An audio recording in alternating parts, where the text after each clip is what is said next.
Един извод, до който стигнах и днес искам да споделя с вас. Нещо, за което ми бяха необходими години да осъзная, но е променило живота ми изцяло и ми е помогнало да балансирам всеки един елемент от него. Когато се случи нещо във вашия живот, не реагирайте веднага, защото ще реагирате емоционално. Например, някой говори с вас и някой ви е казал нещо, което натиска ваш бутон и ви кара да реагирате емоционално. Да кажем, че някой обсъжда с вас нещо, което не харесва във вашето поведение. Вместо веднага да започнете да се защитавате или да тръгнете от едно място на емоция, която е по-първична, поемете си въздух.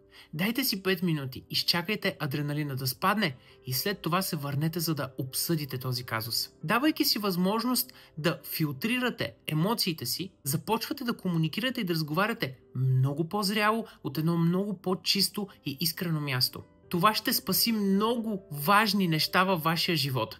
Работата ви, взаимоотношенията ви, като цяло изборите, които правите, ще бъдат много по-чисти от едно много по-осъзнато място. Така че опитайте го следващия път, когато ви се случи и ми напишете в коментарите как се чувствате.